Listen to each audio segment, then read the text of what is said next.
Abra aí a sua Bíblia no livro do profeta Isaías, no capítulo 4.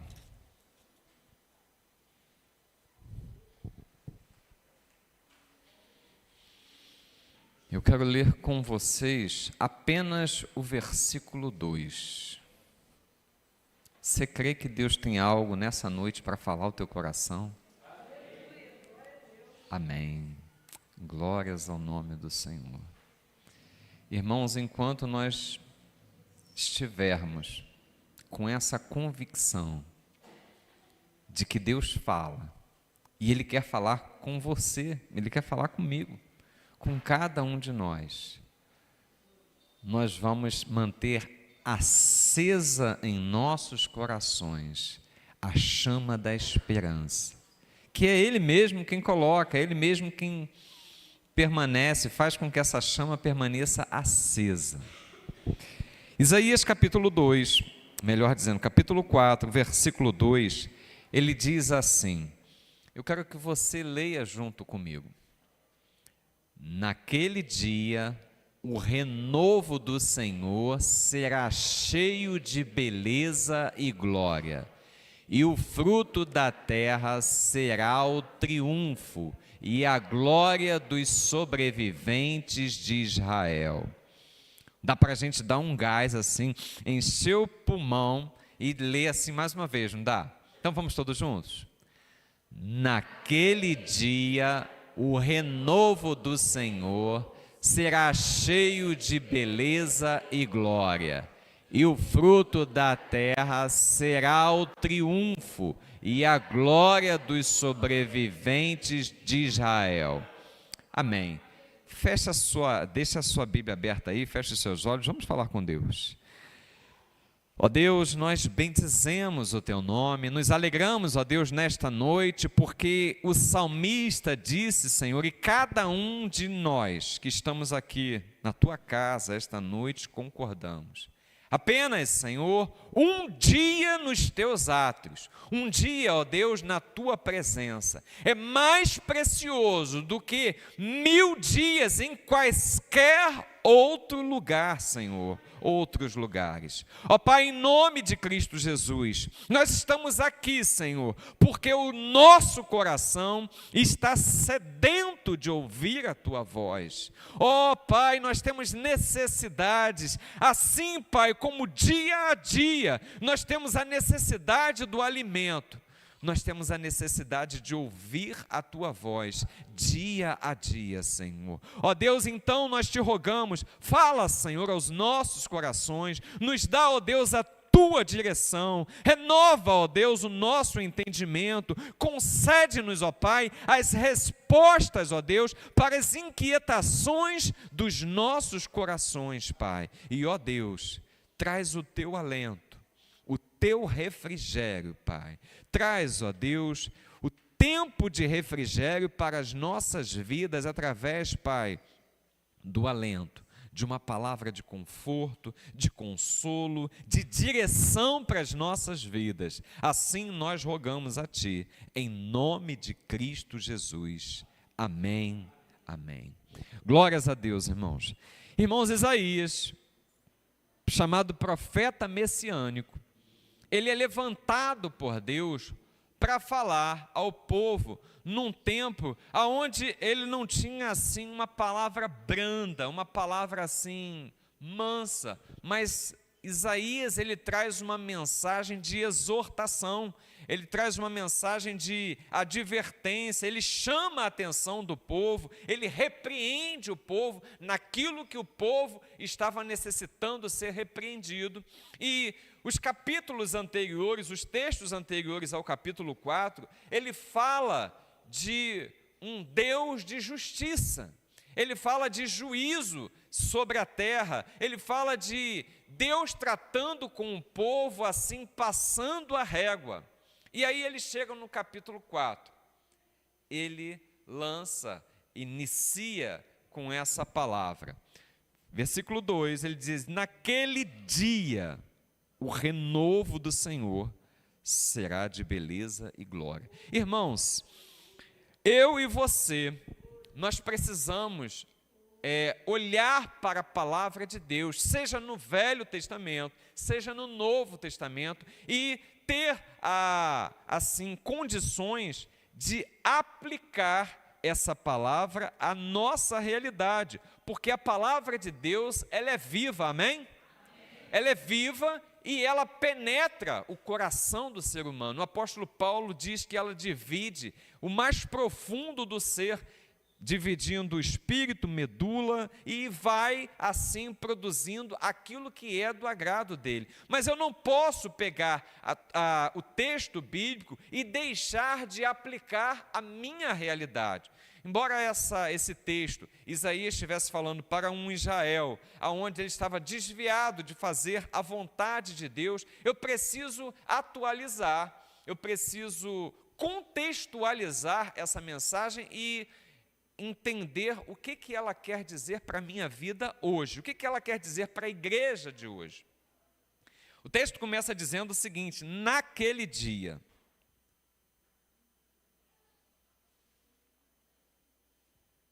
Eu gosto muito de uma palavra do pastor Cote, que ele fala dos 3 Cs.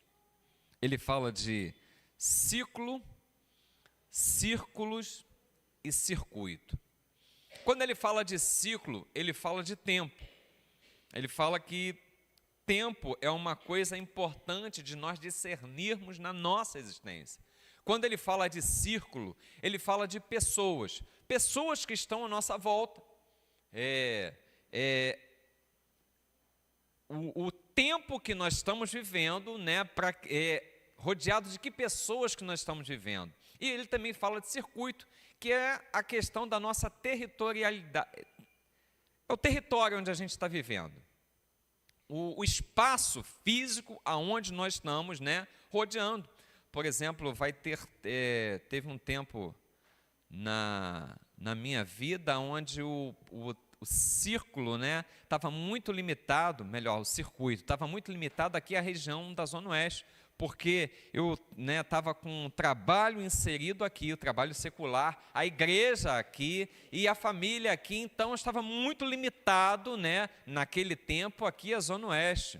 Agora o circuito, ele aumentou, né, expandiu lá para o centro da cidade novamente, e essas coisas, tempo das nossas vidas, círculo, né, as pessoas com quem nós nos relacionamos, e o circuito, né, o espaço onde nós vamos perambular naquilo que Deus permite para a vida de cada um de nós, é mutável, isso muda toda hora, mas é importante que nós tenhamos discernimento para esse momento, para o momento em que nós estamos vivendo, qual é o tempo, qual é a esfera de relacionamentos que nós precisamos, né, nos círculos, e qual é o espaço que nós estamos vivendo, o circuito. Então, esse texto especificamente, ele fala naquele dia, então ele fala de tempo, porque dia define um espaço de tempo. E ele diz aqui, naquele dia, o renovo do Senhor. Irmãos, eu não sei se você já percebeu na Bíblia, mas Deus, Ele gosta de tornar assim, Ele gosta do novo. Por exemplo, se você vai lá em 1 Coríntios, capítulo 5, versículo 17, ele diz, aquele que está em Cristo é nova criatura. Então, Ele gosta de coisas novas. Apocalipse 21, 5, ele diz assim, eis que torno novas todas as coisas. E Deus é aquele que traz o novo para a nossa vida. E esse texto, ele está dizendo que naquele dia o renovo do Senhor será de beleza e glória. Se você reparar na sua Bíblia, ou no texto que nós acabamos de exibir ali no telão, essa palavra renovo do Senhor está com iniciais maiúsculas. Porque, na verdade, esse renovo ao qual o texto se refere, A maioria dos estudiosos e dos eruditos, eles entendem que ele está falando da pessoa de Jesus Cristo. Então ele diz que naquele dia o renovo do Senhor será de beleza e glória. Mas, entendendo a questão do tempo e entendendo essa questão do renovo de Deus sobre as nossas vidas, nós precisamos discernir o tempo que nós estamos inseridos, o tempo que nós estamos vivendo e aprender que Deus sempre torna nova as coisas na nossa vida. Amém? E esse novo de Deus, ele não vem para piorar a sua condição, ele vem sempre no intuito de melhorar. E nós precisamos perceber que quando uma porta se fecha, existe sempre uma porta que se abre. Existe sempre uma porta que se abre. E eu e você precisamos ter aptidão em Deus, buscar discernimento em Deus para perceber essas mudanças. Porque essas mudanças, muitas vezes, os ciclos, eles são tempos que precisam ser fechados na nossa existência. Nós estamos vivendo um momento, talvez seja um tempo onde esteja inserido num determinado trabalho, talvez num determinado relacionamento, talvez numa determinada situação que aquele tempo fecha. Vou dar um exemplo para vocês. Quando eu e Inéia estávamos para casar, tem um ditado que diz: quem casa, quer casa. Não é nem questão de querer, irmão, precisa. Quem casa precisa de casa. Então nós estávamos buscando suprir essa necessidade. E, irmãos, o negócio estava feio para o nosso lado. Mas de fé em fé, de glória em glória, né? No final das contas, resumindo aqui a ópera, Deus proveu um espaço para a gente. E foi assim um local maravilhoso, aonde nós vivemos por 8 anos, né? Os nossos 8 primeiros anos de casamento, aquele lugar foi bênção de Deus. Mas chegou um tempo na nossa existência, na nossa vida conjugal, aonde, passado aquele tempo, nós já estávamos assim entendendo que já havia passado o tempo de nós estarmos ali. Então, aquele ciclo havia se fechado. E fazer a leitura disso era importante para quê? Para nós passarmos e mudarmos aquela situação. Então, começamos a orar a Deus, né? Buscamos alguma coisa e Deus mostrou a direção. E nós fizemos a aquisição de um terreno, construímos uma casa e é a residência onde a gente mora até hoje. Mas para essa mudança, irmãos, eu não sei para você, a gente não compra e não vende uma propriedade todos os dias, são coisas assim pontuais que a gente faz poucas vezes na vida, a não ser quem trabalha em imobiliária, aí está comprando e vendendo propriedades toda hora. Mas são situações que nós precisamos da direção de Deus para essa mudança. Mas reconhecer o fechamento deste ciclo, daquele tempo, né, finalizado naquele lugar, é importante. E isso vem de Deus. Vou dar um outro exemplo, agora um exemplo bíblico. Jacó desceu para o Egito com cerca de 70 almas. 70 pessoas havia na casa de Jacó quando ele desceu para o Egito. Irmãos, descer para o Egito foi uma coisa ruim para o povo de Israel? Não, porque o povo, a família de Jacó, eu não sei se vocês lembram, ele desceu para o Egito porque estavam passando fome. A terra estava numa seca, Canaã estava ali vivendo um tempo de seca, então Jacó mandou os seus filhos lá no Egito para comprar cereal, porque ouviu dizer que havia cereal no Egito. Lá eles encontram José, José estava como governador, desfez-se ali aquela bagunça que fez, e José falou assim, olha só, vem para cá, porque ainda vai haver 5 anos de fome sobre a terra, e o senhor vem para cá, chama meu pai, que eu vou sustentar vocês aqui. Faraó deu aval, concordou com tudo, e aquele tempo, aonde Jacó foi ali para a terra do Egito, foi bênção. Por quê? Porque eles estavam lá, prestes a padecer de fome, talvez prestes a empobrecer com tudo que eles tinham, e aquele tempo foi bênção. Mas, irmãos, fechou-se o ciclo ali no Egito. Veio um faraó que não conheceu os préstimos que José havia feito sobre a terra do Egito. Passou o tempo, fechou o ciclo, e Israel não percebeu que o tempo de bênção naquele lugar já havia o quê? Acabado, já havia passado. E aquilo que era bênção tornou-se o quê, hein?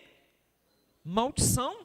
Maldição, por quê? Porque eles deixaram de ter bons cuidados, de morar assim de favor no lugar, de ter o benefício, para tornarem-se escravos numa terra que não existia promessa de Deus para Israel naquele lugar. Então, nós precisamos, na nossa vida, fazer a leitura de tempos e estações. E tempos e estações vêm dele. Amém? Tempos e estações vêm dele na nossa vida, mas nós precisamos pedir a Deus esse discernimento para entender que situações que são hoje situações abençoadoras, amanhã pode ser assim situações que não são abençoadoras. Aí você vai falar assim, talvez alguém esteja falando assim, pastor, eu posso aplicar isso com o meu casamento, já foi bênção e não é mais? Irmãos, você casou para a vida toda. E a bênção de Deus, a promessa de Deus é que o seu relacionamento, ele frutifique. Amém? Então recebe aí. Então o texto diz, naquele dia, o renovo do Senhor.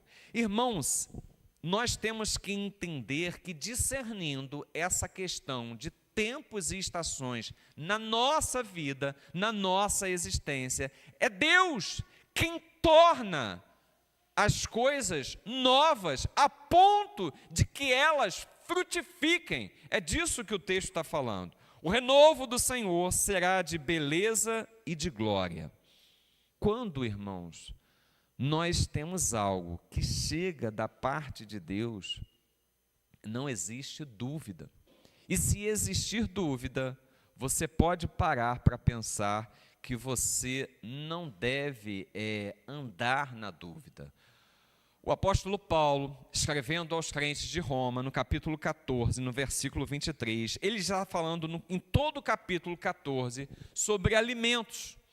A necessidade que alguns tinham de consumir alimentos e que alguns desses alimentos eram colocados para venda no mercado, mas já tinham sido sacrificados a ídolos. E o apóstolo Paulo vai falar sobre essa questão de se é possível ou se não é possível comer daquele alimento que já foi sacrificado a ídolos. E aí, no final de tudo, ele chega e fala assim, olha só, se você tem dúvida, não coma, porque tudo aquilo que nós fazemos na dúvida é pecado. É o que ele conclui no final do capítulo 14 de Romanos, versículo 23.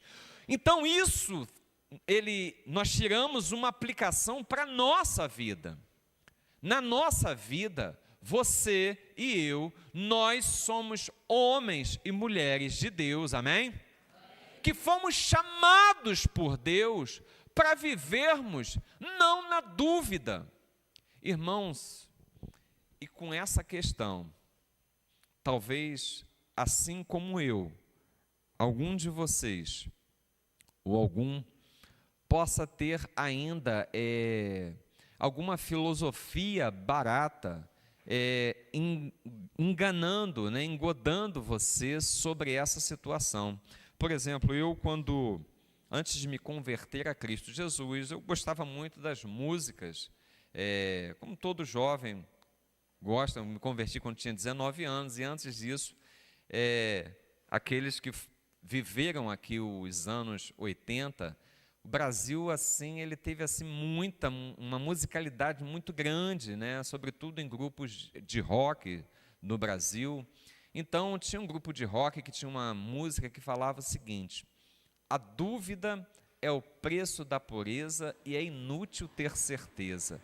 Irmãos, eu acreditava isso, porque a música era bonita, a letra era bonita, e eu assim trazia aquilo para o meu coração. Mas quando eu aceitei a Cristo Jesus, eu vi como é maravilhoso viver na certeza. Que dúvida não leva a nada, pelo contrário, na verdade a dúvida, ela te deixa assim com uma insegurança. Ao contrário, a vida com Deus, ela te traz para uma segurança, amém? Irmãos, e alguns podem até nos chamar de tantas convicções que a palavra de Deus nos traz, tantas certezas que a palavra nos traz. Alguém vai chegar assim: não, mas você é quadrado. Aí eu falo assim: olha, eu prefiro ser quadrado do que ser redondo, porque o quadrado ele tem base sólida. O redondo não, ele vai de um lado para o outro e não tem paradeiro certo. Então, ainda que eu seja taxado como quadrado, eu prefiro andar nas convicções que nos trazem a palavra de Deus, amém?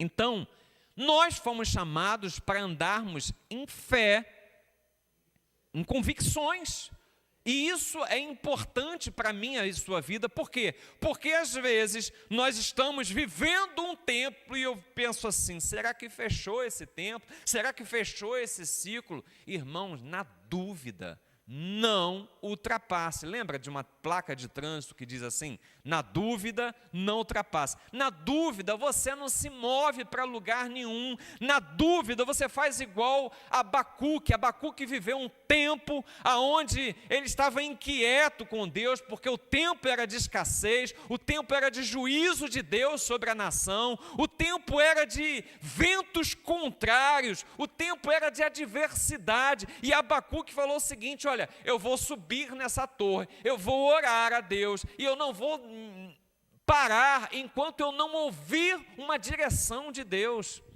E aí foi quando Abacuque falou aquela coisa linda. Ele fala assim: olha, ainda que a figueira não floresça, ainda que a oliveira, né, não produza, ainda que... Olha, ele fala diversas coisas, e ele diz assim, ele chega a uma conclusão: todavia eu me alegrarei no Senhor. Então, não faça como Abacuque, não ande na dúvida. Se você está com dúvida, não saia do lugar aonde você está. Pergunte a Deus, coloque diante de Deus, porque a promessa dele, irmãos, é de renovo na sua vida. É Ele quem torna tudo novo. E Ele torna tudo novo, se for preciso, de novo. É Ele quem vai trazer o belo. E quando Deus torna novas as coisas, quando Ele traz o renovo que é da parte dEle, é de beleza e glória. O texto continua dizendo assim: o fruto da terra será orgulho e adorno para os de Israel que forem salvos. Irmãos, a verdade é que o juízo de Deus, ele já se cumpriu sobre as nossas vidas em Cristo Jesus.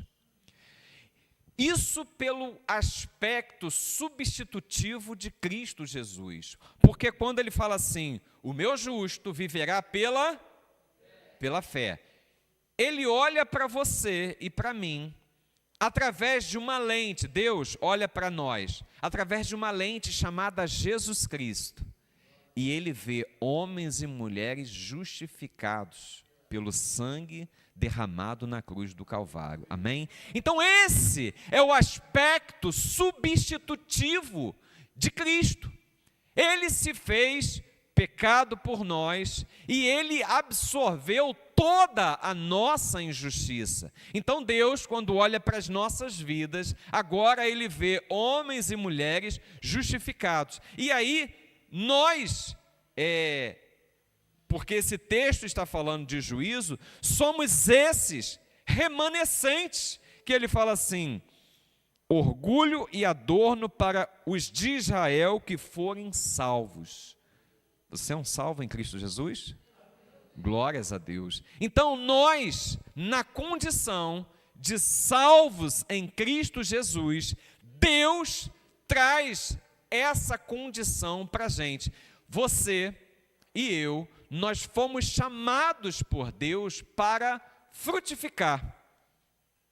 E isso não é qualquer coisa, porque Ele está dizendo aqui: naquele dia o renovo do Senhor será de beleza e glória, e o fruto da terra, orgulho e adorno para os de Israel.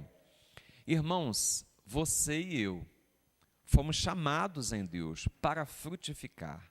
E dentro dessa questão de produzir frutos, tem duas vertentes para que nós abordemos. O fruto é aquilo que nós vivemos, aquilo que nós fazemos, porque nós não fomos salvos pelas nossas boas obras. Amém?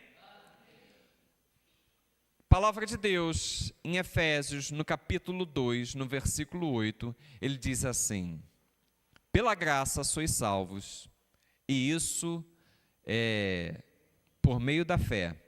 Não vem das obras, para que ninguém se glorie. Então, não há nada que eu pudesse fazer, não há nada que você pudesse fazer para alcançar a salvação.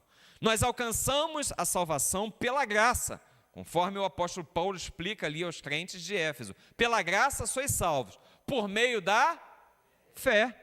Então, fé. O que requereu-se de mim e de você foi apenas fé. Então não existe nada que você e eu pudéssemos fazer para alcançar essa salvação. Então, por meio da fé. Mas coloca para a gente o versículo 10, Letícia, do capítulo 2 de Efésios. Mas no capítulo 10, ele diz que nós fomos salvos em Cristo Jesus para as boas obras.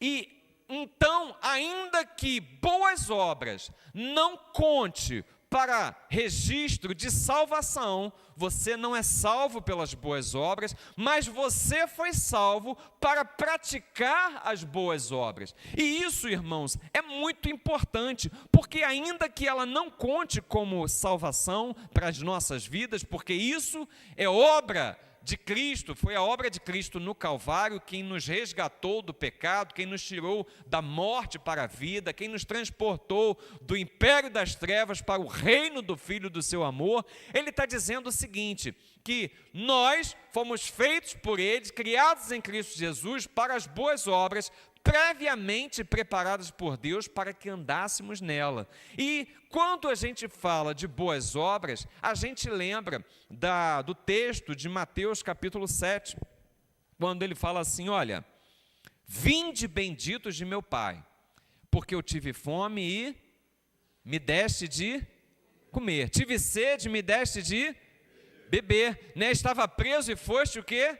Me visitar. E aí a pessoa chega para Jesus e pergunta, mas Senhor, quando é que nós te vimos com fome e te demos de comer? E aí ele fala assim, quando fizeste a um destes pequeninos. Então, irmãos, ele está dizendo aqui, voltando aqui ao texto original de Isaías, capítulo 4, versículo 2, ele fala assim, o fruto da terra será orgulho e adorno para os de Israel que forem salvos. Falei para vocês que a gente ia abordar essa questão de fruto por duas vertentes. Uma são as boas obras. Então, eu e você fomos salvos para realizar boas obras. As boas obras não trazem salvação, mas elas evidenciam a vida de um salvo em Cristo Jesus. Então, você e eu, nós fomos chamados para fazermos coisas boas nesta vida. Frutificar é você ter misericórdia das pessoas menos afortunadas, é você suprir a necessidade que muitas vezes nem sempre se dá por uma situação econômica ou financeira. Às vezes, irmãos, uma situação pode ser vivenciada por uma questão emocional. Querem ver um exemplo? Eu não sei se você já ouviu alguém chegar e falar assim: olha, eu não vou naquele sepultamento porque eu não gosto de ir em sepultamento.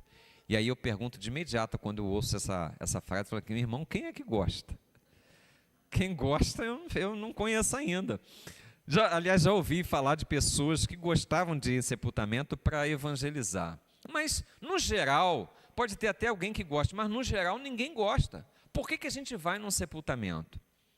Em consideração a quem ficou vivo. Porque vai ter alguém ali chorando, né, a partir daquela pessoa que passou ali pela morte física. Então, existe a necessidade de nós ampararmos. Por quê? Porque, irmãos, é uma questão até de lógica. Porque eu não estou livre de viver um momento como esse. Quando eu viver, eu vou gostar de ser também amparado, eu vou gostar de ter uma palavra de consolo. Sobre essa questão, eu vou falar uma coisa para vocês. Quando eu tinha aproximadamente 21 anos de idade, eu já era convertido. Tinha aí uns 2 anos de convertido. Me julgava ainda novo na fé. E eu passei pela perda da minha avó. A minha avó foi uma pessoa que, particularmente para mim, teve uma influência muito grande na minha vida. Eu era assim, neto querido da vovó. E ela, assim, teve essa influência e ela passou por um período, assim, de enfermidade grande. E nesse período de enfermidade, ela era, assim, não tinha nenhuma religião, mas o que ela fazia era frequentar algumas rezadeiras, alguns centros espíritas. Mas no meio desse caminho da enfermidade, a gente já tinha conhecido a Cristo, a gente falou de Cristo para ela. E eu coloquei no meu coração, a gente falou de Cristo para ela, ela aceitou. Mas naquele tempo eu coloquei no meu coração de que ela só havia aceitado a Cristo Jesus porque ela estava ali naquele momento de enfermidade. E eu tinha uma dúvida muito grande, porque quando eu estava no dia do sepultamento dele, irmãos, eu chorava muito dela. Eu chorava muito, porque dentro do meu conceito, eu não ia encontrar a minha avó quando eu fosse para a glória com Cristo. E era uma pessoa que eu amava muito. Irmãos, eu chorava muito, até que veio uma irmã, que ela chegou e falou assim para mim: Carlos, nunca duvide das eternas misericórdias de Deus.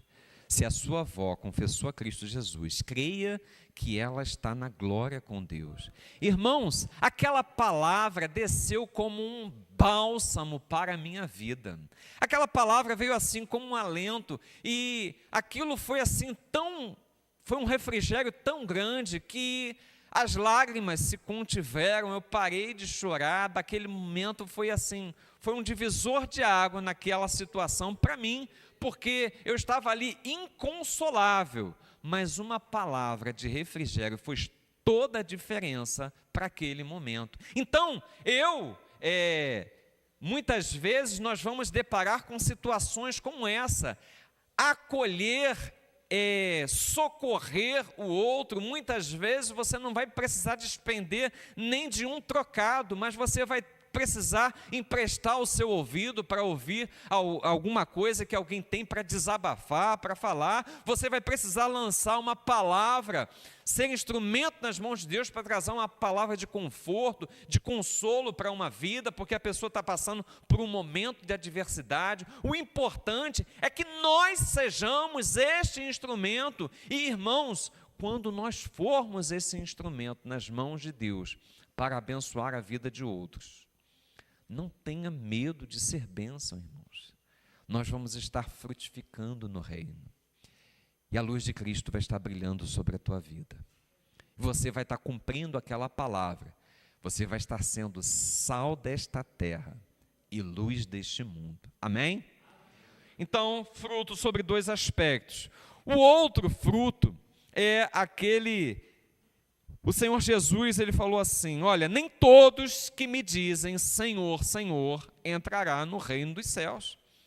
Muitos dirão naquele dia, mas Senhor, em teu nome nós expulsamos demônios, mas Senhor, em teu nome nós profetizamos, Senhor, em teu nome, e Jesus vai falar assim, olha, apartai-vos de mim, porque eu não vos conheço.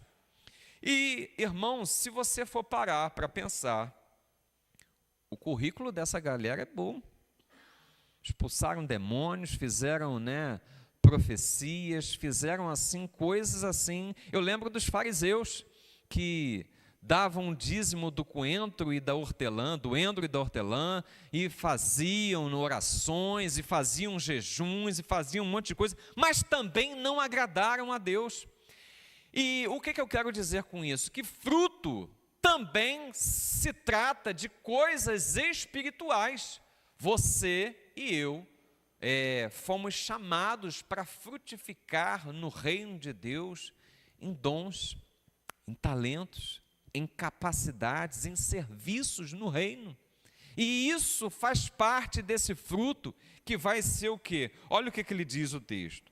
Capítulo 4 de Isaías, versículo 2, a parte B, ele fala assim, e o fruto da terra, orgulho e adorno para os de Israel que forem salvos. Na verdade, ele está dizendo o seguinte, que o fruto que nós vamos produzir com esse renovo de Deus nas nossas vidas, vai ser algo que vai glorificar o nome de Deus e vai ser algo que vai produzir algo bom para as nossas vidas, sejam através das boas obras, seja através de frutos espirituais, de serviço ao reino de Deus, de situações onde nós vamos vivenciar dentro do próprio reino, na igreja, fazendo aquilo que é a vontade de Deus. Então, esse renovo vem dele, e esse renovo nós precisamos vivenciar no nosso dia a dia, porque Isaías foi o profeta messiânico. Isaías viveu cerca de 700 anos antes de Cristo. Lembra do capítulo 53? Quem deu crédito à nossa pregação?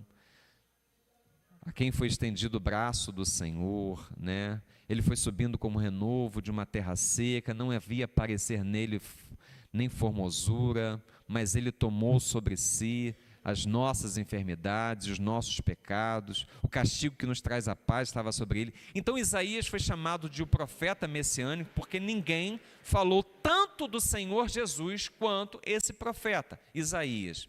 E aqui ele fala do renovo do Senhor. Ele diz assim, naquele dia, para Israel ele fala naquele dia porque ele viveu 700 antes de Cristo. Mas esse dia já se cumpriu na sua vida, já se cumpriu na minha vida, porque nós já nascemos em Cristo Jesus. E esse dia é o dia que se chama hoje, no qual nós fomos chamados para frutificar através desse renovo na nossa vida. Aquele que está em Cristo é nova criatura. Eis que faço nova todas as coisas. Então esse novo de Deus é tempo para nós vivermos hoje. Tempo de frutificação, tempo de renovo, tempo de beleza e glória, tempo para que a luz de Cristo brilhe nas nossas vidas, tempo de paz e alegria na presença do Espírito Santo. O apóstolo Paulo diz assim, o reino de Deus, era disso aqui que Isaías estava falando, tempo de renovo na vida nossa. E aí ele diz assim, o reino de Deus não é comida e nem bebida, mas é paz, alegria e justiça no Espírito Santo de Deus. Irmãos, você e eu fomos chamados por Cristo para vivermos este tempo. Tempo de alegria nas nossas vidas. Foi Ele quem conquistou. Tempo de paz, conquistada na cruz do Calvário. Ele diz assim: eis que eu vos dou a minha paz vos dou, não vou-la dou como o mundo a dá. Porque para o mundo a paz é apenas um intervalo entre duas situações de desavença, entre duas guerras. Mas para as nossas vidas, independente das circunstâncias que você e eu, nós estejamos vivendo, nós podemos reivindicar a paz que Cristo conquistou para as nossas vidas, porque foi algo conquistado por Ele na cruz do Calvário. E se nós não estamos vivendo isso, nós precisamos reivindicar. Você sabe como é que reivindica as coisas do reino, irmãos? Proclamando a palavra. Você tem fé na palavra de Deus? Então ele fala assim: olha, deixo-vos a minha paz vou-la dou. Quando você reivindica a sua palavra, você vai falar exatamente isso: Senhor, eu estou vivendo uma situação, e essa situação está tirando a paz no meu coração. Mas a tua palavra diz, Cristo Jesus disse, que Ele conquistou a paz para mim, e eu quero viver essa paz, em nome de Cristo Jesus. Amém. E aí você, diante de uma reivindicação dessa, irmãos, o mundo tem que se calar, o universo tem que se calar, a paz, ela vai ser gerada no seu coração. Por quê? Não porque você merece, mas nos méritos de Cristo Jesus, porque Ele já conquistou essa paz para mim e para você. Amém? Então, assim, tudo aquilo que a palavra tem como promessa para as nossas vidas, se ela diz que você vai frutificar, clame isso, reclame isso, reivindique isso. Se ela diz que você tem alegria da presença do Espírito Santo de Deus, reivindique isso para a sua vida. Mas ande, irmãos, busque também em viver em obediência a Ele. Porque em João, no capítulo 14, no versículo 21, ele fala assim: aquele que tem os meus mandamentos e os guarda, este é o que me ama. E aquele que me ama será amado por meu Pai, e eu também o amarei e me manifestarei a Ele. Então, essas promessas são para quem? Para aqueles que amam a Deus. Você ama Jesus Cristo? Glórias a Deus. Se nós amamos a Ele, nós precisamos, irmãos, não há ninguém, presta atenção nisso, não há ninguém que não peque. João fala sobre isso. O apóstolo João, na primeira carta, ele fala assim: se dissermos que não temos pecado, o fazemos o quê? Mentiroso. Por quê? Porque não há ninguém que não peque. Mas a grande diferença entre o santo e o profano, entre aquele que tem o temor de Deus e aquele que não tem o temor de Deus, é que aquele que é de Cristo Jesus, aquele que nasceu de novo, não tem prazer em pecar. Antes, quando nós erramos, nós nos entristecemos. Por quê? Porque quando nós erramos, o Espírito Santo de Deus que habita em nós, ele se entristece e o nosso espírito se entristece junto. E aí nós vamos para o caminho do arrependimento. Nos arrependemos. Se ofendemos alguém com aquele pecado, vamos lá e pedimos perdão a Deus e nos consertamos com o nosso irmão, com o nosso parente, com alguém que esteja ali ofendido com as nossas atitudes. Há a reconciliação e aí nós voltamos para essa autoridade que temos de reivindicar todas as promessas de Deus para as nossas vidas. Amém? Você recebe essa palavra? Dias de recomeços é o que nós precisamos viver na presença de Deus. Ele chamou você, Ele chamou a mim para vivermos frutificando hoje, frutificando amanhã e frutificando sempre. Isso vai ser na força do seu braço? Não, irmãos. Nós não estamos aqui para viver na força do nosso braço, mas Ele nos chama para sermos homens e mulheres de fé em fé, de glória em glória. Amém? Fica de pé, vamos louvar a Deus.